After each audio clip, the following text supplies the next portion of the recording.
Before we get into the episode, can I ask you just a quick little favor? If you love this podcast, could you just take a quick second to leave me a 5-star review? Reviews are the single best way to help this podcast reach more pregnant and postpartum women just like you, and it's a simple way to support the show. If you're listening on Apple Podcasts, simply tap the show name and scroll all the way down, hit 5 stars, and you're done. On Spotify, just tap the star on the show page and submit your review. I so appreciate you guys and your help in spreading the pregnancy and birth education love. And now, let's get on with the show.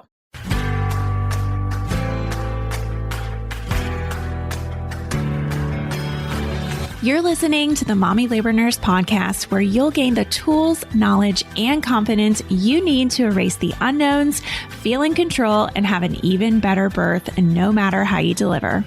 My name is Liesl Teen, mom of 2, practicing labor and delivery nurse, and your host.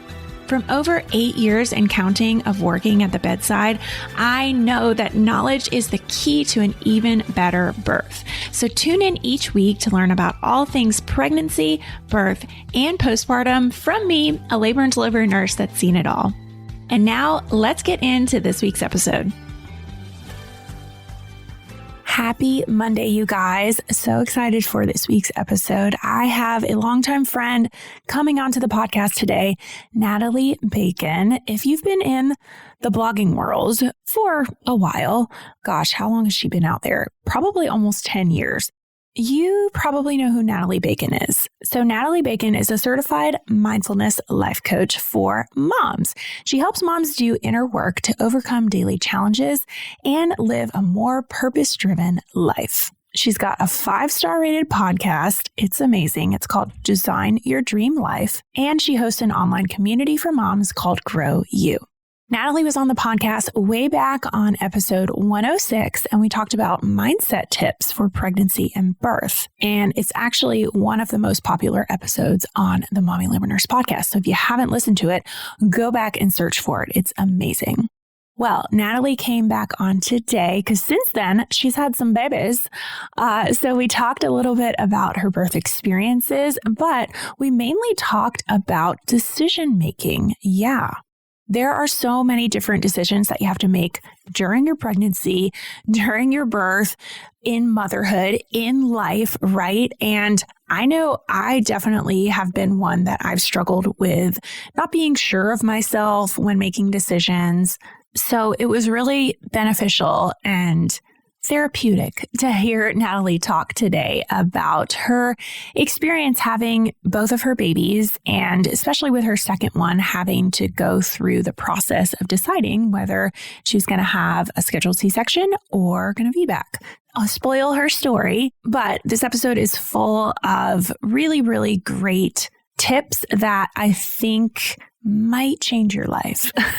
So, not trying to hype it up too much, right? I'm all about setting your expectations appropriately, but I'm telling you guys, this is a good episode. So, let's get right into it. Hi, Natalie. Welcome to the Mommy Labor Nurse podcast. Thank you so much for being here today. You have one of the most popular Mommy Labor Nurse podcast episodes. Did you know that? It's really cool. No idea. And I'm like beaming right now. Yeah, so I'm so really glad to hear that. It really is. Glad. It's like one of our most listened to episodes. So if anybody's listening and is like, who is this Natalie Bacon lady? Go back and watch her episode. And I should know the number, but I don't off the top of my head. But I will put it in the show notes if anybody wants to go and listen to it. You know how I found it? Because I re-listened to it before this.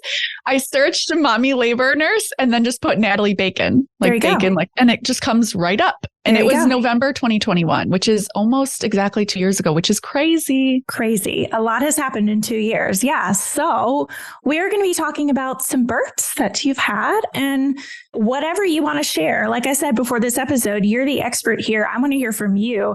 Natalie has her own podcast too. So she's very well versed in how to make a podcast sound good and what to say. So Natalie, for those of our listeners who don't know who you are, maybe they didn't listen to that very first episode, can you introduce yourself, please? Yes, my name is Natalie Bacon. I am an advanced certified mindfulness life coach.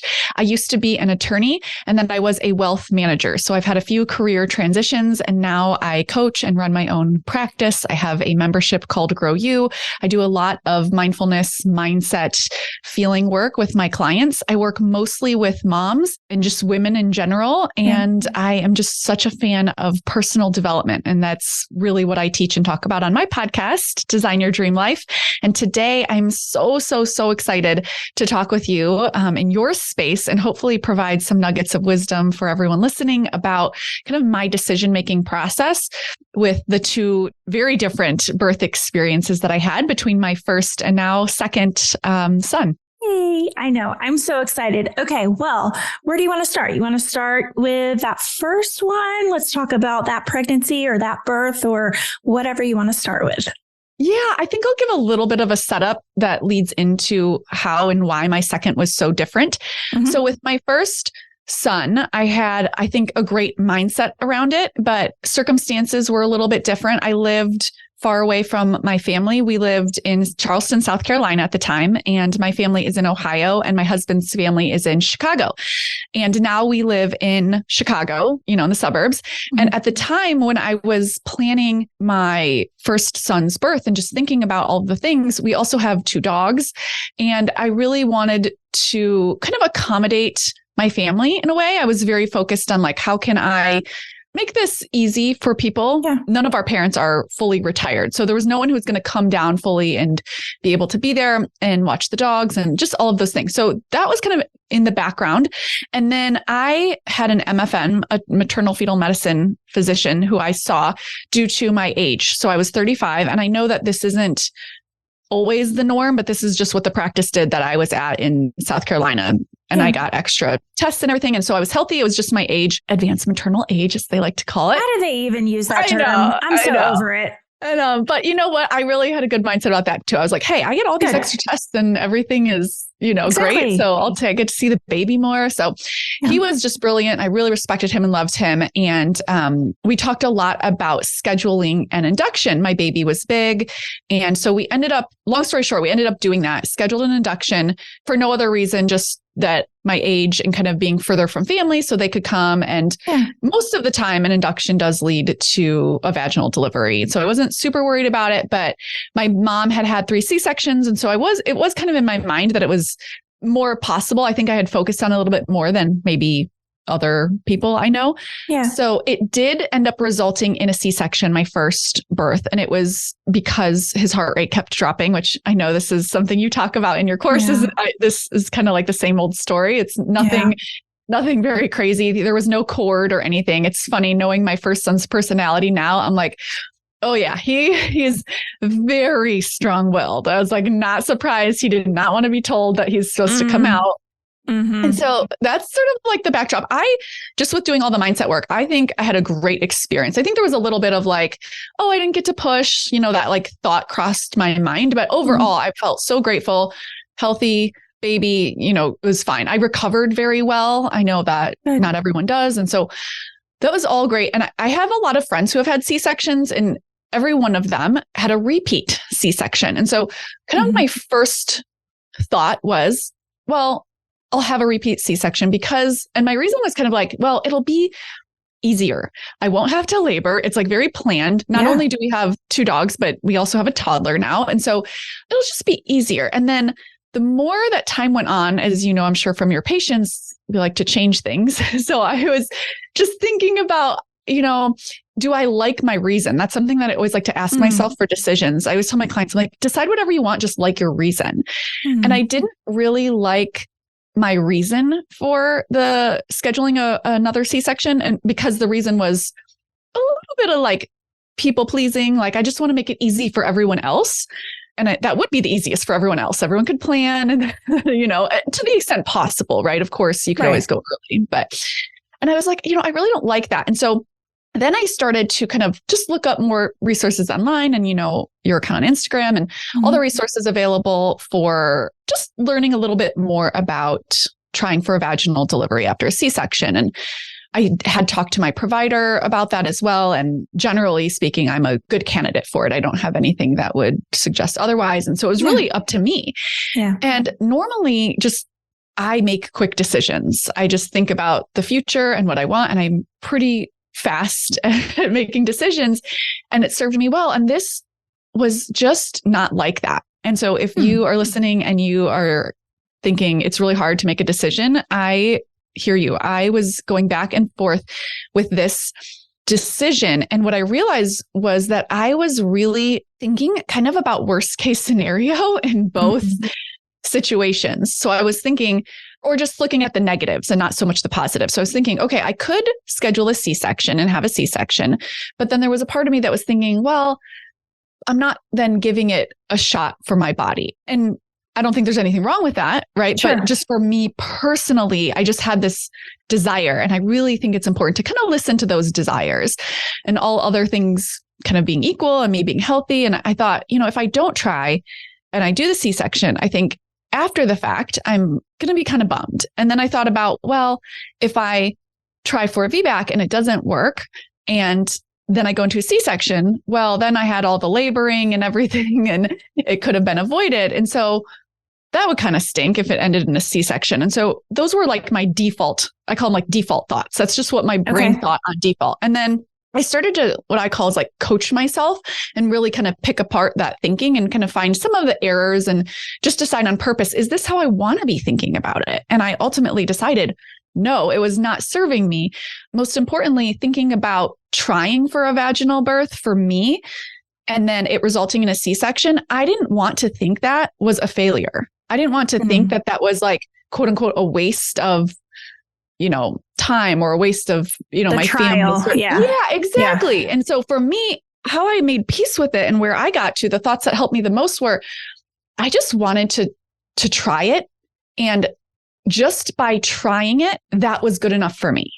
Doesn't matter what the outcome was. I really let go of the outcome and made peace fully, not just like, oh yeah, it would be nice, but really made peace with, it's totally fine if it results in a C-section. I just want to have a different experience. It's like going to London versus going to, somewhere else in Asia or Shanghai or something. It's like two different experiences. Neither is right or wrong or good or bad. And I really cleaned up my thinking about that.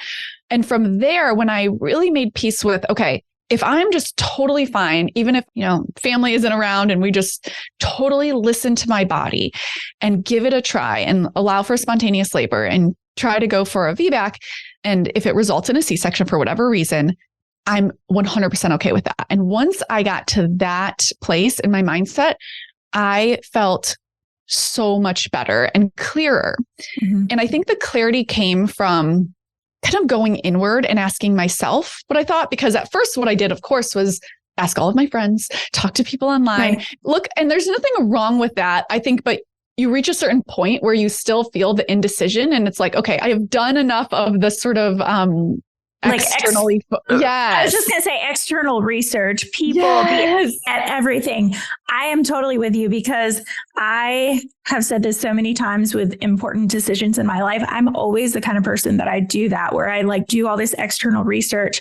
But then when I actually think about it, I'm like, wait, what do I actually want? I need to actually listen to myself, and then I'm able to make the decision. So I'm following you. I got you. It's so true. It's like, and I think that's hard. I don't know about you. Like, I love to talk. I love to research and learn and all the things. And so just telling myself, okay, now's the time to just get really quiet by myself and connect with myself and my baby. And I was like 25, 30 weeks pregnant. It was not early on when I was deciding this, it was later. Right. And really just connect with myself, be alone by myself, and ask myself, like, with a quiet mind, what decision did I want to make? And it took like a couple of days to really have that answer come up. And I would just sort of repeat it to myself. Then it was so clear. It was so clear that I wanted to try.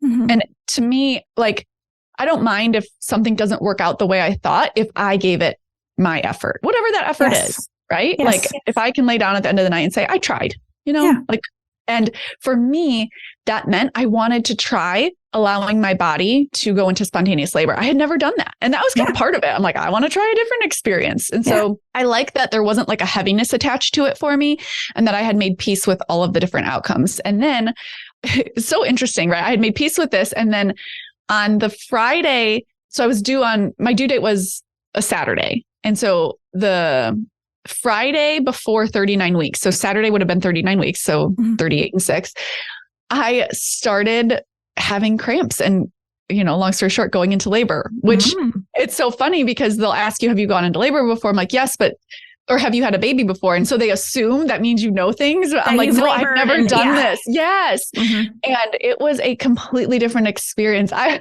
like hemming curtains. I had taken my son to the library that day and I was laboring and I really didn't know. Like I thought that I would go late, and we had like a backup induction date just for my age, like after my due date.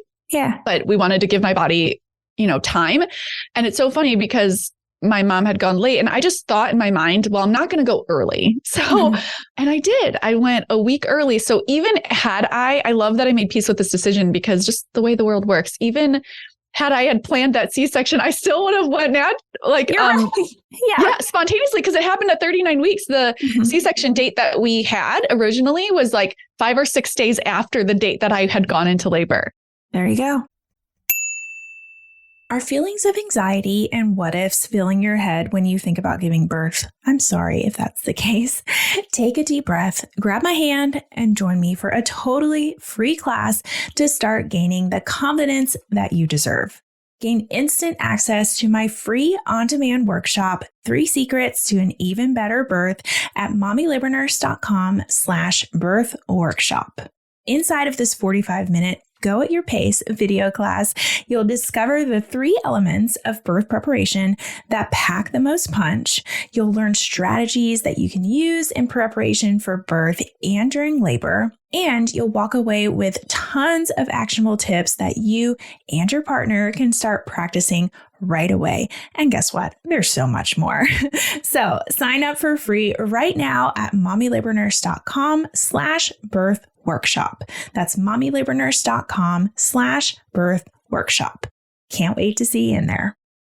That's like even more reason that you're like, okay, this is. And like you talk about in your courses, just in case you want an epidural, but go through this course anyways about because you might not get that epidural. And I did have an epidural with both of my kids, and I am very pro that. For me, I know my body and I just needed it. But I was so grateful the day of that I'm like laboring and I'm going through your courses. I'm like, it was awesome though, because it was like so fresh, and they're just so helpful, such a helpful resource. And I didn't overdo it. I was just like, I'm going to pick one person. You're my person to learn this from. And just because you don't want to get into overwhelm and think all the things, so easy to do. And then, I was laboring and just like going through your course and doing all the other things that day that we do with a toddler and a home and 2 dogs. And by that night, I was like, okay, like we got to at least go to the hospital and see if this is labor. Like if this is legit. Yeah, because I was like, well, there's this, I'm Googling, I'm like, there's a thing called false labor. I think it might be that, because they were never consistent, my contractions, but they felt very much like period cramps. That was like the consistent thing that everyone else, like I knew they weren't Braxton Hicks. I had gotten those all the time. And then it was a full day of that before I went in, but I went in interestingly and was only dilated to 1 still, like that I had been for a few days. Yeah. And so, and I thought, it felt like I was more. So, very much so. And so I did have a little bit of Pitocin to help move things along eventually after the epidural. But I had the baby after only 30 minutes of pushing. Oh, dang. Yeah. It's so funny. Just being a first timer pushing, the thought I'll share, just because we're talking about mindset too, the thought that really helped me was the doctor said, okay, some people push for like anywhere from 2 to 4 hours. Like you're going to be here a while, and they're sort of giving me the 101 on pushing as I'm doing it. And I just kept repeating the thought, I am not doing this for 4 hours. We should put that in the course. Right? Under birth affirmations. Yeah, right. Seriously. Everyone's got these like calm, peaceful affirmations. I'm like, I am not doing this for 4 hours. Oh, it just sounded like eternity, right? I was like, you're out of breath, and before I knew it, she was like, wait, stop. And like, calling in the doctor. Yep.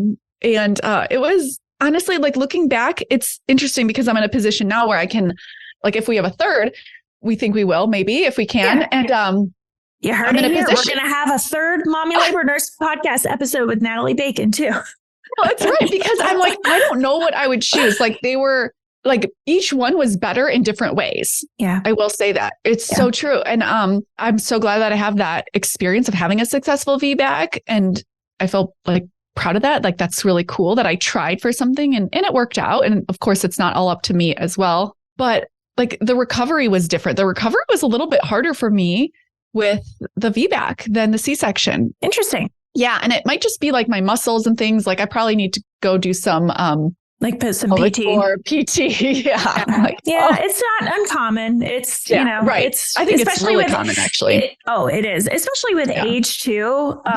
Being advanced maternal age, like you say. 37 now. It's, hey girl, stay young, right? Yeah. You're but only 37. Right. I know. And it, but immediately after it was easier. Yeah. Right? Like, okay. If that makes sense. Yes. And I just liked the whole experience in the hospital was different just because even though it was 24 hours of laboring with my first, I was just kind of uncomfortable. Like I was bigger with him. My son was bigger. All of the things you teach with I'm not going to use the right language here, like the balls and how they move you around in different positions and all with of that. With the peanut ball and all that stuff. Yeah. That's what I'm thinking of. Yeah. Yeah. I didn't really have any of that with my first. It's hard to remember, right? There's so many things that have happened since then, like why, or if I just didn't ask or what. But with my second, I had all of those. So I was like in different positions and it felt like I was moving a lot more, which was really helpful. I know you talk about that. Yeah. And so even before knowing whether it was going to result like in a vaginal birth or a C-section, I was talking to my husband, like it felt so different. I was like, doesn't this feel different? He's like, yeah, it was a completely different experience, which I think is really cool. Very cool. Very cool. I know. Well, I know we're going to talk a little bit more about decision making too, because you're a little bit of a pro in that, it sounds like. But I wanted to ask you, when you were talking about that process and making peace with the outcomes, I think a lot of people struggle with that like connection, if that makes sense. So if you could elaborate on that, because I feel like I want to know how people go from, okay, I know I have to make peace with this, but how do I actually do it? Yeah, it's a good question. And the answer is actually just really simple. You just decide, I'm okay with either outcome. And you don't look like externally for other people's approval of that. So I like to say like, have your own back. And it's so interesting because I was just coaching the other day in Grow You, and she said like, what do you mean have your own back? And I'm like, I'm glad you asked that because I say that as if you know what I mean, but it's not obvious, I think. And I think I really just mean your self-talk. Like, I don't think it's common knowledge that you can just decide how you're going to treat yourself after an outcome. Like with my first, okay, so I would have liked to have a vaginal birth. That was like my mindset going in, and it resulted in a C-section. Now, maybe on default, my brain would have offered me thoughts like, that's a bummer. I wish that didn't happen. That's unfortunate. Kind of like negative thoughts. Yeah. Having my own back and kind of not making it mean something negative about me just means deciding on purpose that happened exactly how it was supposed to happen. Even if it's an outcome that I don't want to repeat or that isn't one I would want to redo. I think sometimes people think if they approve of themselves, that means they're saying, yes, I would do this again. Oh, interesting. And so that's not what I'm saying. I don't know if I would do another VBAC or a C-section. I really like making that decision in the pregnancy. Yeah. But looking back at my first, I'm not ever thinking like that went wrong. That shouldn't have happened. But I probably won't, like I still probably wouldn't schedule a 39-week induction ever again. Like basically it's rewriting the story in a way that really benefits you. So I tell myself I was always supposed to have an induction at 39 weeks with my first son. That was how it was supposed to be. He was supposed to come into the world on his exact birthday. I was supposed to learn the lessons I was supposed to learn, and really just deciding intentionally the meaning that I give to the circumstance, because you always have a choice. Yeah. Always. You sure do. And I think knowing that alleviates a lot of pressure or worry about a wrong decision. Mm-hmm. So I always like to say that what makes something a wrong decision is just your interpretation of it. So there's no like blood test for a wrong decision. Oh, right? You're right. I like that. There's no blood test for a wrong decision. We should name that the podcast episode. I love that, right? It's true. It's like what makes it a wrong decision is just your interpretation that it was wrong. And this doesn't mean, again, it doesn't mean you want to remake that same decision again. Mm-hmm. So can you I call it like living in the and. Can you say, this happened exactly how it was supposed to happen? There's lessons for me to learn here. And I want to do it differently in the future. I'm so glad I had that experience. And that's a one-time experience for me. Like you can approve of yourself and decide to do it differently in the future. And I think we think that if it doesn't go as planned, or if something, I don't know, quote unquote bad happens, that means it was wrong. Like we are bad. We did something bad and that we should have done it differently. And all of those kind of thoughts, I think are just I call them like the primitive brain default thoughts that are really designed to protect you, right? Your brain just wants to keep you alive and keep you safe. Yeah. And it means well, but what happens is we end up beating ourselves up and being really harsh on ourselves. And then ahead of making a decision, we don't want to go through that discomfort of being so mean to ourselves. And so we sort of overthink and worry about making a wrong decision. That makes a lot of sense. I want to know, do you work with a lot of women who struggle with just being unsure of themselves in general? Because I feel like once I started to be a little bit more sure of myself, that decision-making process was a little bit easier. It's such a good way to think about it. Mm-hmm. And I think the answer is yes, but I don't know if that's how it would be articulated. Like maybe it's not the right order, you think? Well, I just think I don't know if moms come to me and say, I'm really unsure of myself.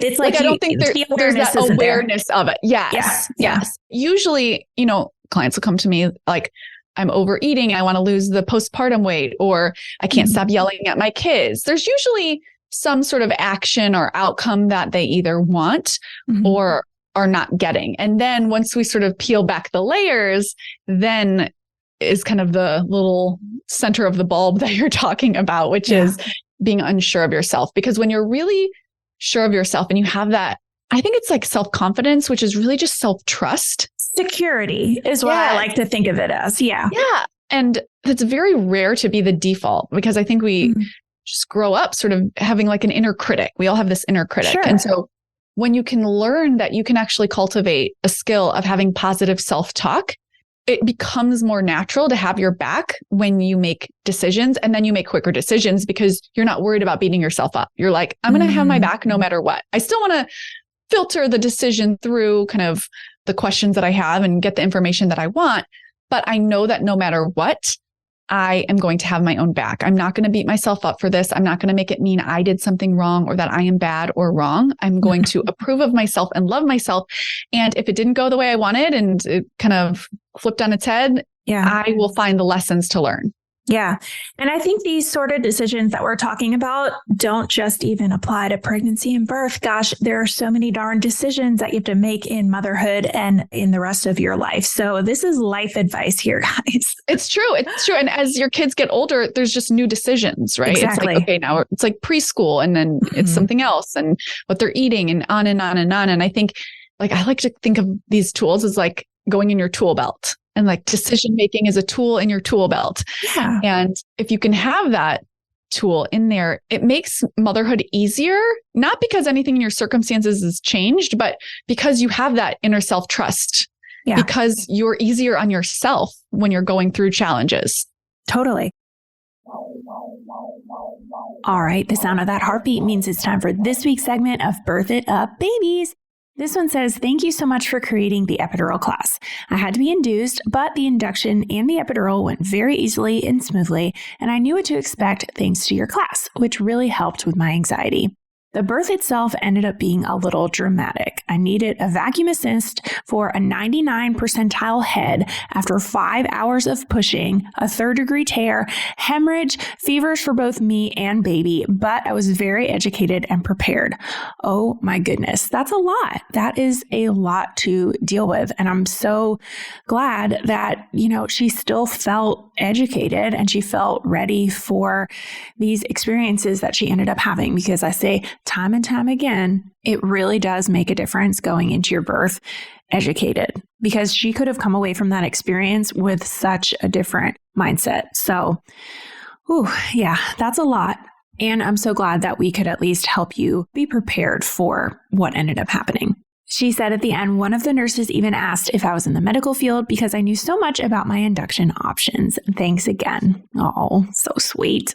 If you want to have an even better birth, just like this mama, head on over to mommylabornurse.com/courses to learn more about our 3 online on-demand birth classes.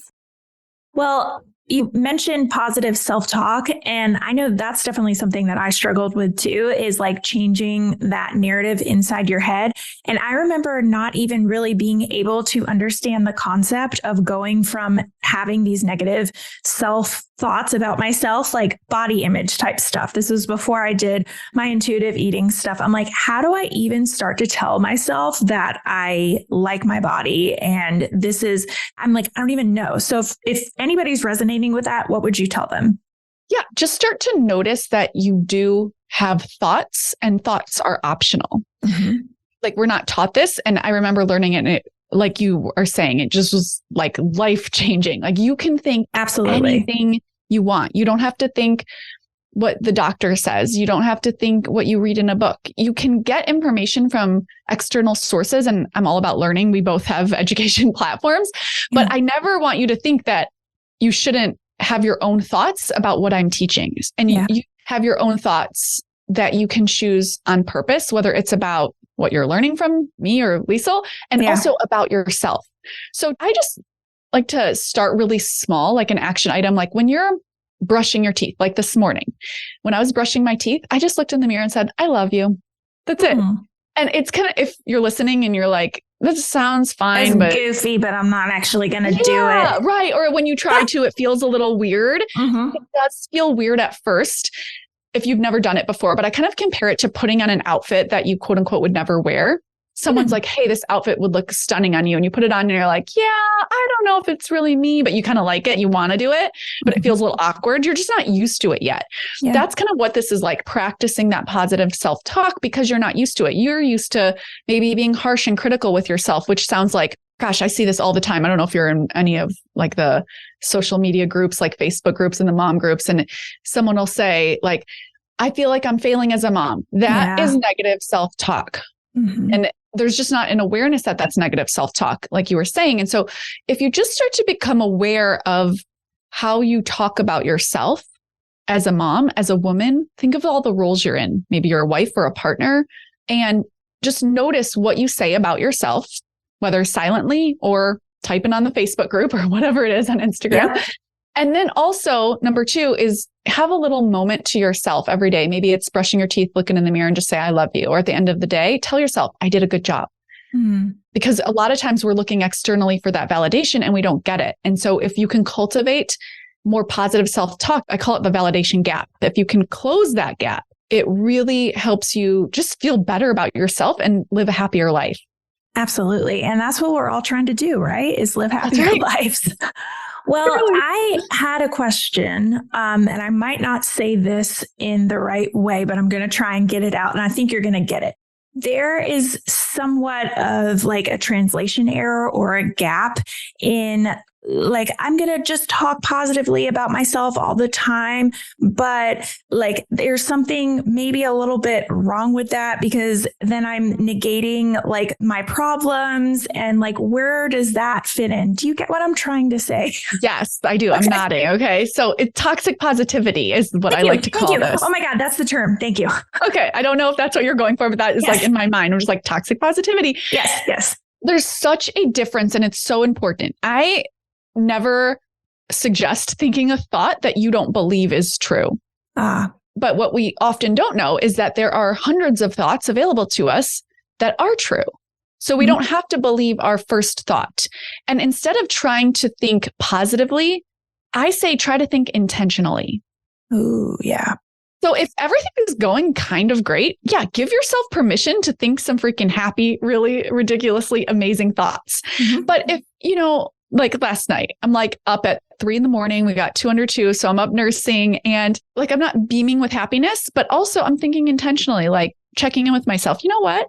I don't actually feel that tired. I've been more tired at 3 a.m. before. So this isn't so bad. Like, how can I make this more enjoyable for myself? And just sort of, I call it like directing your brain. So toxic positivity it's always thinking there's a silver lining and sort of ignoring your negative feelings and your experiences, especially when they're negative. Having an intentional mindset is deliberately deciding what you want to think. So if you're going through a challenge, you're going to want to think, hey, this is really challenging. You can think on purpose and you can think, you know what? This is hard, but I can do hard things.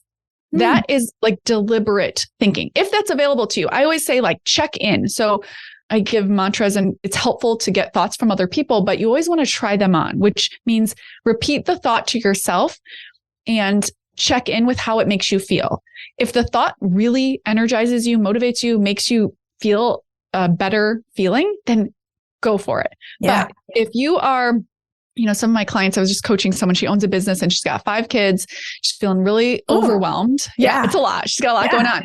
And so for her, toxic positivity would be, this is the easiest season of my life. Everything is rainbows and daisies. That would not be available to her. And so for her, it's about, okay, what am I thinking now? And, if she's thinking, this is so hard, I can't do this.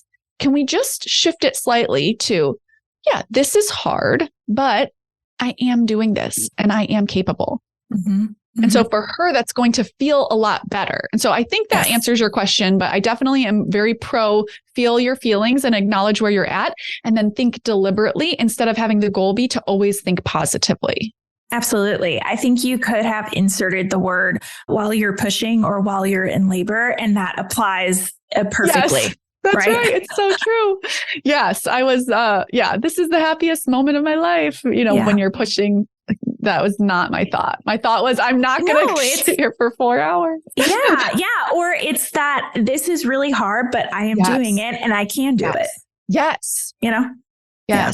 I always like to say when some of my clients will say, I can't do this. It's a lie, right? Because you are doing it. And I love telling myself that as well. I say that in labor. Yep. Oh yeah. I'm like, it seems like you can't do it, but you can. How do we know? Because you are. It's just really hard.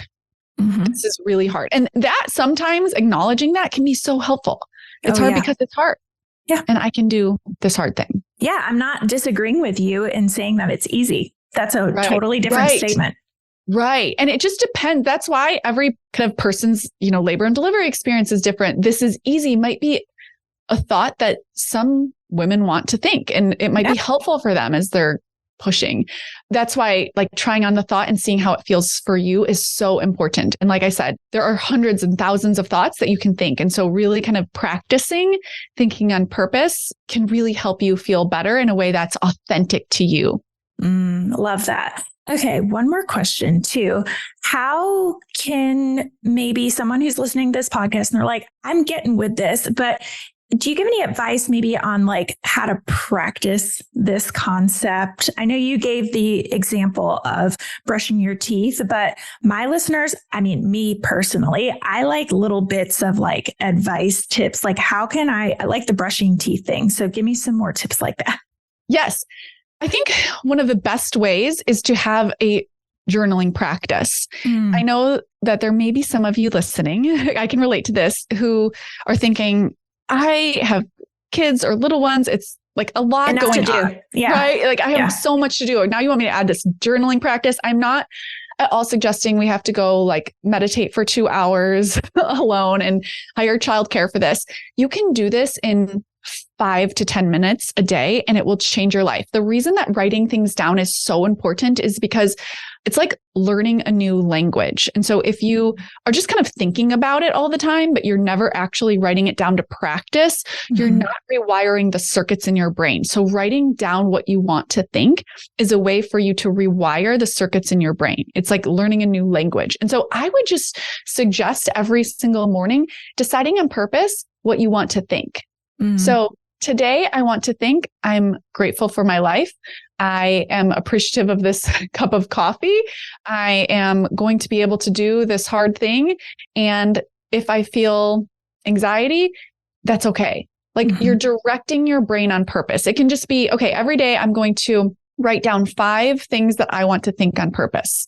If you did that for a year or even 30 days, I always suggest things like this. And then it's like, I don't know if I could do that long term. It's like, just try 30 days. I like that. Yes. Yeah. And then evaluate the impact it's had on your life. There is really nothing that's been as transformational for me than writing it down because it directs my brain. Because then throughout the day, all of a sudden that thought will pop into your head. I can do hard things because you wrote it down and it really sticks with you. You thought of it at the very beginning of the day.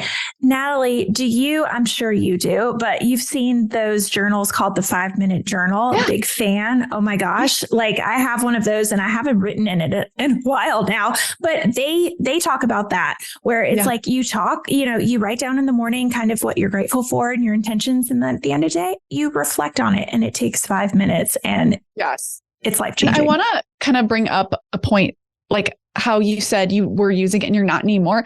I actually think that when you start doing something sort of just out of habit and it doesn't hit in the way that it used to, when it doesn't create the feelings it used to generate, it's time to just switch it up. Yeah. Thank you. I've made peace with that thought process in me is like, not because I'm very ADHD. So like I try stuff and I got really, really excited about something and I'm like gung ho. And then I'm like, but it's not because I gave up on it. It's just got tired of it. Move on to the next thing. I'm really great at moving on to next things. Yeah. Yes. I love that. And it's even a thought that you might think for a while can generate a feeling like, let's say you're thinking the thought, I can do hard things. And let's say that thought feels really good and empowering to you. Over time, the feeling impact that has may decrease. And eventually it just may not hit the way that it used to. And if it does, then come up with a new thought, just like the journaling practice. If you're doing 5-minute journal and now you're just kind of filling it in quickly just to check it off your list, it's not having the impact on your life. And so go on to the next thing and just keep doing kind of those new things to the extent that you need to so that you get the benefit of them. Yeah. And you might find something that really does stick. You know, I mean, you just keep trying stuff until it sticks. That's how I look at life now these days. Yeah, that's right. It's life, it's business, it's motherhood, right? Yeah. I read an article not too long ago and then we'll wrap up. I know I'm excited I'm excited to put this podcast episode out because it's going to help my viewers a lot because we have a lot of moms who struggle with making decisions. It's so true. And now my ADHD kicked in and I can't remember what I was going to say. Article. Read this article a while back and he was talking about productivity systems or like a 5-minute journal type thing, a habit. And he talked about how there can be this mindset shift of like, I'm trying this new thing and I always try new things and I always just give it up and I fail. But he's like, there's probably a 10% chance that this new thing that you're about to try is actually going to like stick in your life, if 10%. So look at it like that. When you start something new, there's only a 10% chance that it's really, really going to stick. It's probably going to serve you while it's serving you, but like there's only a small chance that it's really, really going to stick. So you just got to keep trying stuff until something sticks. And it's like letting things have their season, like out making it mean something good about you. I think we have to do what we start forever, like stopping is bad or quitting is bad. And I think that you want to make the decision intentionally, but things just have a season and that is the way it's supposed to be. Like I want to teach my kids, I want you to try things. And if you want to quit, like quit as many things as you want, right? Because that means you're kind of experiencing life. Exactly. You're learning and sort of rewriting this dialogue that we have that once you start something, you have to do it forever. Like, says who? Why? Natalie, thank you so much for coming on this episode today. This, I feel like, is so, like I said, I can't wait to put this out for my audience. I'm so excited. Just because when I was sort of looking for people to talk with about their VBAC experience, I really didn't find anyone. If anyone is listening who is considering a VBAC or just has a specific question about it, you can send me a DM over at Natalie Bacon Coaching, and I'd be happy to chat with you about it. Obviously not professional medical advice, but just to have someone to talk with. I think I had so many examples of friends who had those successful second and third C-sections, which was great. I just didn't have the balance on the other side. I think it's just not as common. So if you are listening and you're considering a VBAC and you would like someone to talk to, I want to be that person and just offer that. Yeah, that's so sweet. Well, Well, if anybody wants to DM you or check out what you have to offer on the internet, where are you at? Yes, drop your links. Yeah, right. So Natalie Bacon Coaching on Instagram. And since you're listening to a podcast, I have the Design Your Dream Life podcast. Everything else is over on the website at nataliebacon.com.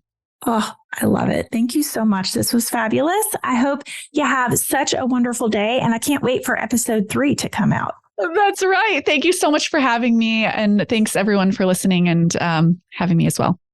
Wasn't that just so great? I just love her. She is just so sweet. And she has a podcast of her own. So she knows how to speak on a podcast. Not that, any of my other guests really don't, right? But she just has one of those voices. I just love it. So thank you, Natalie, if you're listening, which I'm sure you are. Thank you for coming on to the Mommy Labor Nurse podcast and providing us with this super valuable episode. So next week on the podcast, we are going to be talking about 39-week inductions. Yeah, you guys have a lot of questions about these things because they happen quite frequently nowadays. So we're going to be going through the ins and outs of what, it's like to have a 39-week induction, questions to ask. We're going to detail it out for you. Okay. So I will see you guys same time, same place next week. Already feeling a little more confident about pregnancy, birth, and newborn life? Don't forget to hit that subscribe button so you can continue to erase the unknowns and never miss an episode. And if you're looking for even more, Instagram is definitely where I hang out the most. Come join our community of more than 500,000 moms for birth education, tips, and solidarity. You can find me at mommy.labornurse. Check out today's show notes and a searchable library of every Mommy Labor Nurse podcast episode at mommylabornurse.com/podcast. And while you're there, be sure to head to the blog to learn about our online birth classes too. See you next week. And remember, you can have an even better birth no matter how you deliver.